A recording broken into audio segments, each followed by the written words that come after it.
বাংলাদেশে হিন্দু সম্প্রদায়ের উপর অত্যাচারের অভিযোগ এনে ভারতে আন্দোলন গড়ে তুলতে চায় রাষ্ট্রীয় স্বয়ংসেবক সংঘের অনুসারী সংগঠন স্বদেশী জাগরণ মঞ্চ।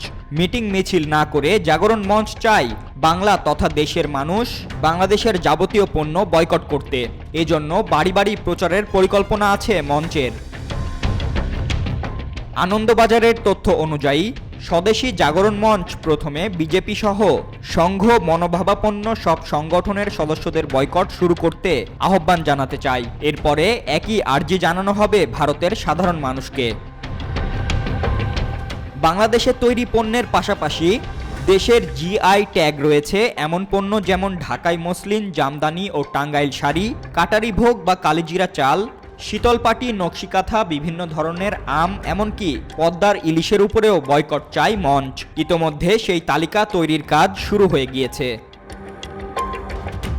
সাধারণ মানুষের কাছে মঞ্চের আর্জি কেউ যেন বাংলাদেশের পণ্য না কেনেন, প্রতিবেশী এবং স্থানীয় বিক্রেতাদের সেই সব পণ্য দোকানে না রাখতেও বলেন। শুধু পণ্যই নয়, বাংলাদেশের সিনেমা, নাটক, ওয়েব সিরিজ দেখা থেকে বিরত থাকতেও আবেদন জানানো হবে।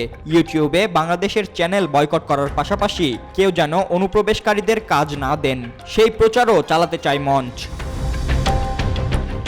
এদিকে প্রতিবেদনে আরও জানা যায়, শুধু সাধারণ মানুষই নয়, কেন্দ্রীয় সরকারের কাছেও একগুচ্ছ দাবি জানাতে চলেছে মঞ্চ। আগেই বাংলাদেশ নিয়ে কেন্দ্রীয় সরকারের উদ্যোগ চেয়েছেন সংঘপ্রধান মোহন ভাগবত।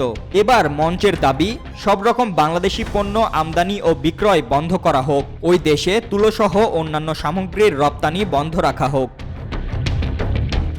মঞ্চের লক্ষ্য বাংলাদেশের বস্ত্রশিল্পের আন্তর্জাতিক বাজার বন্ধ করা, এমনকি সাময়িকভাবে হলেও বাংলাদেশিদের ভারতে চিকিৎসার ভিসা দেওয়া বন্ধ রাখা হোক বলে কেন্দ্রের কাছে দাবি জানাতে চায় মঞ্চ।